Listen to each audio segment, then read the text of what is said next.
வணக்கம்டா மாப்பிள்ள. இன்னைக்கு டே 11 ஆஃப் 365 நாள் சேலஞ்ச். வீக்கெண்ட் ஆயிட்டாலே ரொட்டீன்லாம் அவுத்து விட்டு ஆடாட்ட கண்ணா பின்னா இருக்கும். அந்த வகையில் இன்னைக்கு எந்திரிச்சது காலையில் ஒரு 9 மணிக்கு. இன்னைக்கு தலைக்கு மேலே வேலை இருக்குது. எந்த அளவுக்குனா தலைக்கு கீழே இருக்கிற ட்ரெஸ்ஸை மாற்ற கூட நேரம் இல்லை. ஸோ எந்திரிச்சு ரெஃப்ரெஷ் ஆகிட்டு பேக்கிங்லாம் பண்ணிட்டு லடாக்கா போகிறேன். இங்கே இருக்கிற பக்கத்தில் தம்பி வீட்டுக்கு தான் போகிறேன். ஸோ பைக் எடுத்துட்டு விம் அப்படின்னு ஆன் தி வே டு தம்பிஸ் ஹோம். ஒரு வழியாக இங்கே வந்துட்டு இன்னைக்கு என்னெல்லாம் பண்ண போகிறோன்னு சொல்லி ஒரு பிளானை போடுவோம்னு சொல்லி அதுக்கு ஒரு பிளானை போட்டு பிளானை போட்டனால ஒரு மணி நேரத்தை எப்படியே வேஸ்ட் பண்ணியாச்சு. பிளானை போட்டு முடிச்ச உடனே ஒரு கிளைண்ட் செஷன். அதை முடிச்சதுக்கு அப்புறமா காலையிலேருந்து என்னைய நான் அவ்வளோ பார்க்கவே இல்லை. அதனால கண்ணாடியை கொஞ்ச நேரம் பார்த்து ரசிச்சுட்டு அப்புறம் பண்ண வேண்டிய வேலை எல்லாத்தையும் அள்ளி போட்டு ஆளுக்கு பாதி நாளைக்கு மீதின்னு வேலையை ஸ்டார்ட் பண்ணிட்டோம். கொஞ்சம் டிஸ்கஷன், கொஞ்சம் கன்ஃபியூஷன் அப்படின்னு ஒர்க்கு ஃபுல் ஃபிளெஜ்டாக போயிட்டு இருக்க நேரத்தில் இன்னைக்கு கண்டென்ட்டுக்கு வாய்ஸ் ஓவர் எடிட்டிங் எல்லாம் பண்ணுற நேரம் வந்துருச்சு. அதனால திங்ஸ் அள்ளி போட்டு வண்டி எடுத்துட்டு விரும்னு வீட்டுக்கு வீட்டுக்கு வந்தேன். வாய்ஸ் ஓவரை போட்டேன். தம்பி வீட்டுக்கு அகைன் போனேன். ரிப்பீட். தென் நீங்கள் வந்து உயிரை கொடுத்து இன்னைக்கு கண்டென்ட் டைமுக்கு போட்டே ஆகணும்னு சொல்லி எடிட் பண்ணிட்டு இருக்கிறேன்.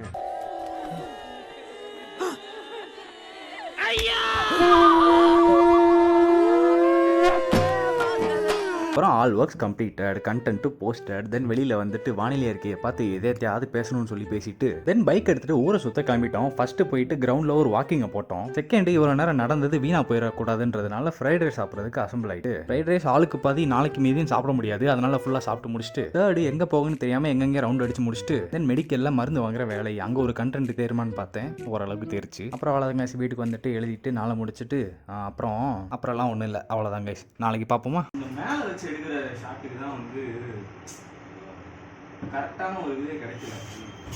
அப்படியே அந்த ஃபோன் எடுத்துறேன். கொஞ்ச நேரம் இருக்கிறேன்.